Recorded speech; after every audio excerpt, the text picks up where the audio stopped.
I was still rebooting our production cluster when the Slack ping came through.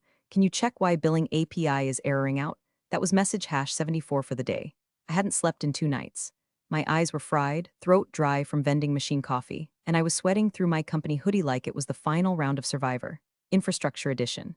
Why? Because our tech lead, the one with actual IAM access, had rage quit mid-deploy after a shouting match with the CTO about Kubernetes costs. He'd nuked his own tokens and vanished like a fart in a hurricane. And with the CTO too busy booking his crypto keynote flights, I was left holding the infrastructure duct taped together with Bodo 3 scripts, personal keys, and the sheer willpower of a woman done being polite. For 5 straight days, I spun up auto-scaling groups from scratch, juggled failed deployments like flaming chainsaws, and stopped one particularly nasty billing loop that would have racked up a $40K charge in 6 hours. There were no thank you messages, just more Jira tickets spawning like roaches in a Waffle House kitchen. On the sixth morning, when the last error cleared and I finally re-enabled alerts, I scheduled a meeting with the CTO. Not to gloat, not even to vent, just to ask for a raise, something fair, something modest. Compensation for shouldering the digital equivalent of a hostage situation, while the rest of the office played ping-pong and argued about what kombucha flavor to restock. I walked in, wore my best blazer over the company tee, and laid it all out. I explained how I'd maintained uptime, debugged broken Terraform pipelines, and even migrated legacy endpoints to stop data leaks. I showed him the graphs, flatlined error rates, optimized latency, a dip in our S3 costs. All stuff the VC board would high-five over. And he looked me dead in the eye, sipped his iced oat milk whatever and said, "Your contribution was minimal," just like that, no smirk, no irony, like I'd brought him cold fries. I felt something physically shift in me, not break, not snap, just reroute. The way you redirect a bad DNS entry. You don't scream, you don't cry. Simply update the record and move on. So I nodded, said thanks for your time, walked out, closed the meeting room door gently like a sniper zipping up a case. That afternoon I submitted my 2 weeks notice. No Slack drama, no LinkedIn tantrum post. Just a calm farewell message that said, appreciate the learning experience. Documentation in handover folder. Best of luck. Inside, though, I was seething in silence. I didn't want revenge. I wanted correction. The universe had glitched and I intended to debug it. I'll get to the chaos soon. But hey, if this kind of story makes your blood boil and your inner underdog cheer, consider hitting that subscribe button. I'm trying to hit 10,000 subscribers for the first time ever, and your click is the digital high five I desperately need. Because this story, it's just getting started. The official IAM request form was broken. Ironic, right? One system we needed to onboard AWS roles during a crisis was routed to a SharePoint black hole, guarded by a 403 error, and a ticket queue manned by ghosts. Meanwhile, our CI/CD pipelines were hemorrhaging errors like a slashed artery, and half the engineering team was too scared to touch production without the tech lead's blessing he'd taken with him when he stormed out with his monitors and a bottle of desk whiskey. I did what I had to do. I used my personal AWS root account. Yeah, the one I'd set up back in my freelancing days. The one with no billing caps, no budget alarms, no org-level policy governors to strangle deployments. Just raw, unthrottled authority. I spun up EC2s across 3 regions, rehydrated RDS backups from cold storage, launched auto-scaling groups, rebuilt VPCs, and rewired half our microservices stack. All on my dime, all to save their ass. The alternative was watching our core product die a public death while our investors refresh status dashboards with rising dread. And guess what? Nobody even noticed. No one asked, hey, why are these new instances tagged with your old consulting alias? Or why do these Lambda roles trace back to an external email? They were too busy clapping at my uptime like it was a halftime show, not a frantic one-woman operation fueled by adrenaline and spite. After the firestorm settled, I tried to fix it the right way.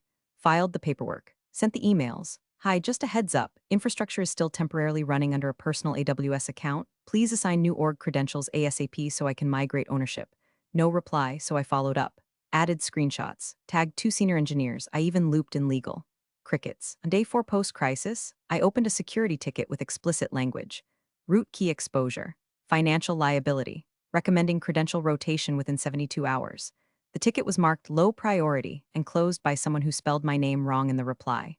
I was tired, not just in the sleep-deprived sense, but in the kind of soul-deep weariness that hits when you're the only adult in a room full of toddlers throwing legacy code like finger paint. But I wasn't panicked. I wasn't bitter. I was just tracking, logging every ignored warning like breadcrumbs.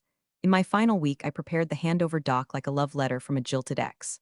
I didn't hold back. There were explicit warnings about billing volatility, credential ownership, potential exposure to runaway resource creation, and an entire appendix titled, Why Using Personal AWS Accounts is a Bad Idea. and why you're still doing it. The response, a comment in Confluence. This feels a little paranoid.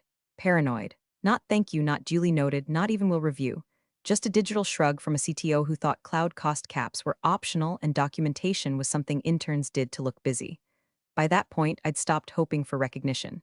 What I wanted now, no, what I designed for, was inevitability. Because if there's one thing I know about unmanaged root keys on personal billing accounts, they never stay quiet forever. My last day felt like a bad improv sketch held in the break room. They got me a cake, store-brand vanilla with "Will miss you," piped in blue icing like a lie told by a toddler. The frosting was already crusting under the fluorescent lights, and someone had forgotten to bring plates. We were all eating slices off napkins that soaked through after the first bite. The card made the rounds that morning. You could tell who signed it before coffee and who signed it after someone reminded them I was leaving. "Good luck," scribbled next to "keep in touch," next to one from the office manager that just said, in pink ink. The CTO didn't sign. He wasn't even there. Word was he had a lunch meeting with potential strategic partners. Translation, trying to pitch our flaky backend as a scalable product. No speeches, just awkward smiles and small talk about where I was going next. I lied and said I was taking time off. The truth would have been too radioactive, too real. I cleaned out my desk like a ghost packing up her own crime scene. Left behind the stickers, the stress ball, the once hopeful notepad that said "let's crush it," in bold startup font. I didn't touch the company laptop aside from locking the screen. I left all my credentials intact, all the documentation up to date. Every last shell script, every Terraform state file, every Slack integration I'd ever patched into functionality with digital duct tape. I didn't delete a single thing because I didn't need to. There's a myth about revenge that it needs to be loud, dramatic, soaked in gasoline, and lit with a smile. But the most satisfying kind. It's quiet, surgical. You walk out with clean hands and a smile that doesn't quite reach your eyes, knowing the mechanism is already humming beneath their feet. All you have to do is leave it be. As I stepped into the elevator, holding a brown cardboard box that contained little more than a coffee mug and my dignity, a junior dev ran up and said, "Hey, I just wanted to say thanks. For, everything. I know you held the place together during the meltdown." I nodded. "Just doing my job," he frowned. "Seriously though, you sure everything's set up for next week?" With the regional deployments, I smiled. "Everything's documented. The doors closed." Walking to the parking lot, the breeze felt different. Colder, like the building had exhaled me out for good. I didn't feel regret, not pride either. Just a strange, clinical calm. Like finishing a long line of code you know no one will ever understand, but one day. You'll feel it when it runs or doesn't. I tossed the box on the passenger seat and started the car. The dashboard flickered the same way it did every winter morning. I stared at it for a moment. It reminded me of them. Flickering, cracked, barely hanging on, and already too late to fix. On the second morning after I left, the office finance manager, Becca, poor soul, opened her inbox to find a billing anomaly alert from AWS. She wasn't the panicky type. $200,431.76 wasn't a number you could write off with a whoops. Especially when the breakdown showed explosive EC2 expansion across US East 1, US West 2, and a curious footprint in App Southeast 1, where we didn't even have active customers. Becca forwarded the alert to engineering with a subject line that read, in all caps, "Urgent, Oz charges exploding." It was 9:13 a.m. By 9:28, the devs were huddled in the war room like kids trying to explain a broken vase before mom got home. The head of platform engineering pulled logs. The SRE contractor rechecked his IAM audit trail. None of the usual suspects matched the activity. No credentials listed in the billing report matched active org level keys. No recent permission changes. It was like the infrastructure was being run by a ghost in the shell, one who had root, carte blanche, and zero budget constraints. The CTO didn't show up until almost 11, walking in with his usual coffee shop swagger, wearing a Patagonia vest like a tech startup battle flag. Becca confronted him mid-sip. "This is real," she said, eyes wide behind smudged glasses. "This is very real. The next cycle could hit 500,000. He waved her off like she just suggested turning off dark mode. AWS billing systems glitch all the time. Their estimate models aren't gospel. Chill. By noon, a second bill projection came in. $612,024. And this time, there were new resources launched. Massive compute instances with dedicated GPUs, spot instances flipping in and out of the pool like a machine learning org playing musical chairs with someone else's wallet. The war room turned into a bunker. They tried freezing account activity. Nothing changed. They checked IAM logs, still nothing. Every known credential came back clean, idle, compliant. Yet the machines spun on, their engines humming thousands of miles away, crunching phantom data and draining the company's bank account like a digital vampire. Panic seeped in like a gas leak. Silent at first, then screams. Someone finally pulled up my final handover doc. Page 6, paragraph 3. Bolded, all AWS infrastructure currently running on my personal AWS root account pending migration. If not resolved, billing will route through my account with no enforced spending limits. The CTO skimmed it, tossed the printout on the table like it was radioactive. Why the hell would she do that? He snapped. Becca spoke up. She filed like 4 tickets. I saw them. You closed 2 of them yourself, a long silence. And someone from DevOps piped in. Can we at least contact her?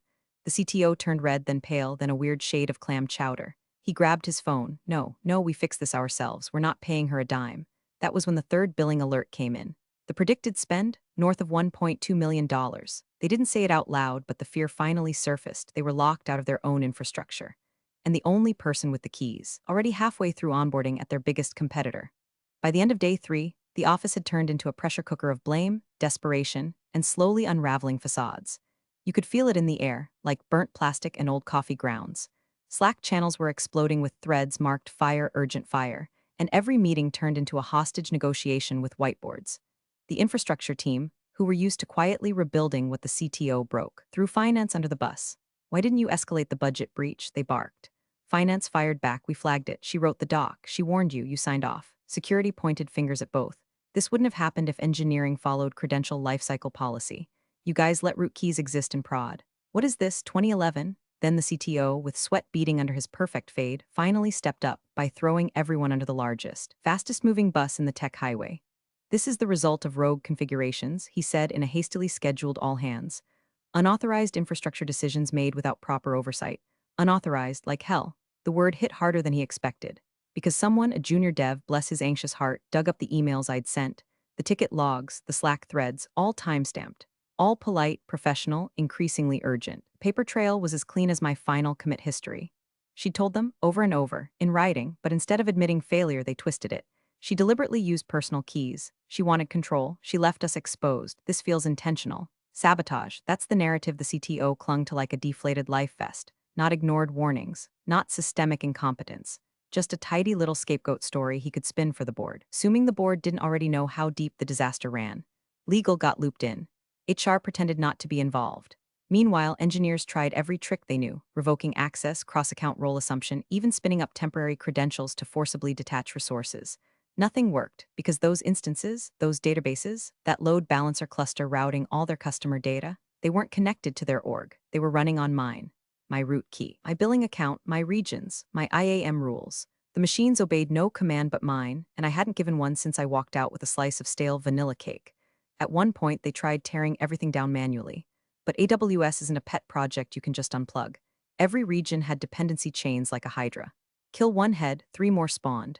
DNS lagged, load balancers flared up. Auto-healing kicked in like a stubborn ghost with backup plans.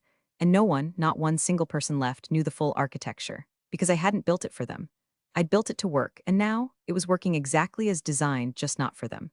The first call came in at 11:42 p.m., lighting up my phone like a beacon of desperation. No caller ID. I stared at it from the couch, barefoot, sipping green tea and watching an old episode of Frasier with captions on and sound off. I let it ring. 5 times, then voicemail, 30 seconds later a second call. Same blocked number. This time I answered, hello, silence, breathing, then his voice low, tight, almost raspy, like he'd spent the last 2 hours yelling into a Zoom void and punching conference tables.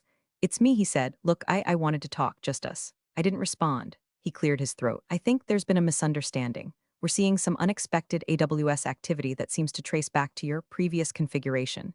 No one can shut it down. Billings, well, it's gotten out of hand. I adjusted the blanket on my legs. Sounds stressful. Look, we're not trying to accuse you of anything, but the board's breathing down my neck. Legal wants answers. Becca from finance is crying in the break room. You're the only one who knows how the architecture works. If you could just walk us through it, I can help, I said. He let out a sharp, exhaled thank God and launched into a ramble about collaboration and resolution and not letting this minor billing hiccup turn into a major incident. I cut in. My rate is $25,000 per day. Silence, excuse me, plus a $250,000 non-refundable retainer wired to my business account before I touch a keyboard.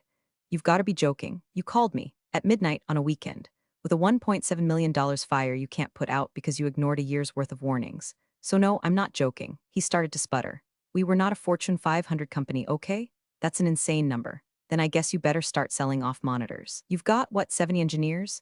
Maybe ask each of them what minimal contribution looks like now. A long pause, then the crack I'd been waiting for. His voice dropped to a whisper, raw and shaking. Please, just tell me what you want. I smiled, not gloating, not smug, just, done. I want what I've earned. That's it. And then I hung up. 15 minutes later, the wire confirmation came through. Subject line, retainer emergency consulting attached note. Let's work together and move forward. I forwarded it to my lawyer, logged into my secured AWS panel, and began preparing the access handoff. But I wasn't going back. Not really. Because the person who just paid me $250,000 to fix what he refused to listen to, he still had no idea I hadn't even opened the real invoice yet. Elevator doors slid open at 8:02 a.m. sharp. I stepped out dressed for war, black blazer, crisp slacks, no logo tee, no backpack. Just a leather folder under one arm and the kind of expression you wear when you've already won and just showed up for the trophy. The office was quieter than usual. No ping-pong clacks. No espresso grinder shrieking in the kitchenette. Just hushed voices and keyboard tapping that sounded like guilty confessions. Pushed all hands to 10 a.m. and canceled 3 product demos already. Everyone moved like they were waiting for Judgment Day, and I was walking in with the tablet and commandments. Becca met me at the door, eyes puffed and apologetic. Thanks for coming. Really, I don't know what they were thinking. It's okay, I said, though it wasn't. They'd cleared a conference room and filled it with every title that mattered. CTO, VP of Product, Head of Security, Legal Rep, and the CEO himself, suddenly in the building for the first time in weeks. They sat like jurors, unsure if I was there to save them or sentence them. I didn't make small talk. I opened my folder, slid out a printed AWS billing report with red ink circling the latest figure, $2.13 million. Then I placed my laptop down, connected to their guest Wi-Fi, and said, I'll need read access to your current IAM policies and security groups. I'll walk you through the next steps. The CTO tried to ask something, I didn't let him finish. You paid for a solution, let's not waste time. It took 4 hours, that's all. 4 hours to isolate the legacy stacks I'd launched, mirror them into a fresh environment under their billing account, export the config, kill the auto-scaling loops, migrate the DNS, and set up a freeze to stop them from spinning up anything else without triple approval. No drama, no hacks, no keyboard theatrics. Just clean, professional unbinding, one thread at a time. They watched like zoo animals seeing fire for the first time. Quiet awe, mixed with the gnawing shame of knowing it all could have been avoided with one credential transfer. By noon, the fire was out. Final confirmation came in from AWS. All resources under personal account successfully terminated. I packed up my folder. Thank you, the CEO said. We'd like to discuss ongoing. I raised a hand. I'm not staying, he blinked, but the environment is still fragile. We could use someone like you on a short. I opened the door and gestured. A man in a tailored navy suit stepped in. Clean shave, confident smile. Placed a contract envelope on the table with the same casual grace someone might drop a chess piece before saying checkmate. This is the consulting transfer agreement, he said. Going forward, she'll be working with us, but we're happy to offer cross-organizational guidance under NDA, of course. The CTO's face drained like someone had unplugged him from his last defense mechanism. He recognized the logo on the envelope. So did the CEO. Direct competitor. Faster, better funded, ruthless in all the right ways. I turned to the CTO. Since my contribution was so minimal, I figured I'd find somewhere that values minor efforts. Then I walked out, heels clicking across the cheap carpet tiles like a metronome of revenge. The door closed behind me with the soft hiss of poetic justice. And just like that, the woman they dismissed as a support role had just brokered their surrender. Not with sabotage, not with lawsuits, but with competence and the right offer from the wrong side. The fallout came fast and loud. First was the AWS bill, finalized, irreversible, and brutal. The total, $2.94 million, just shy of what it would have cost to properly staff a senior DevOps team for 3 years. Finance tried to negotiate. AWS politely reminded them that ignorance is not a refund policy. Legal muttered something about possible indemnity, and the board started asking questions like, what do you mean we don't know who had the keys? Second came the headlines. A tech blog picked up the story via a whisper from an ex-intern. Startup burns millions in cloud overages due to internal mismanagement hit the front page of Hacker News before lunch. By dinner, the bigger outlets had latched on. The CTO gave a statement full of vague corporate deflection, but it didn't matter. The subreddits were already memeing him into oblivion, pasting his head on exploding data centers and tweeting it with the hashtag #minimalcontribution. But the third blow, that one hurt the most. It started with quiet exits. A backend dev here, a QA lead there. Then the head of platform engineering put in his notice with a polite one-liner. Looking forward to my next chapter. No details, just clean departure energy. By the end of the quarter, nearly 40% of their senior technical team had walked, many of them straight into open roles at my new company. I didn't recruit, I didn't have to. Word travels fast when trust dies slow. And then came the announcement. My new employer held a sleek little virtual launch. No flash, no bravado. Just a quiet reveal of a next-gen scalable SaaS engine that, to anyone watching closely, looked eerily familiar. Same service offerings, same endpoints, same feature set, except it worked. Faster, smarter, cheaper, same bones, new soul. I wasn't on camera, I didn't need to be. But every line of that system hummed with my fingerprints, the architecture I'd birthed under pressure, refined in silence, and finally liberated from people who thought engineering was something you yelled into existence. A few days after the launch, a package arrived at my desk. Simple brown box. Inside, a massive fruit basket, artfully arranged, packed with everything from blood oranges to imported chocolate-covered blueberries. Sitting atop it was a small white envelope. The card read in black ink and perfect penmanship. Minimal contribution? I disagree. No signature, didn't need one. I placed the note next to my monitor and sat back in my chair. Outside, the city moved on, indifferent and eternal. In the distance, someone else was probably booting up a new cloud stack, oblivious to the cost of arrogance. But me, I wasn't angry anymore, I was billable. Thanks for watching, you cubicle warriors. Hit that subscribe button. Unless you're my old boss, then you're on your own. Revenge of the coffee pot strikes again.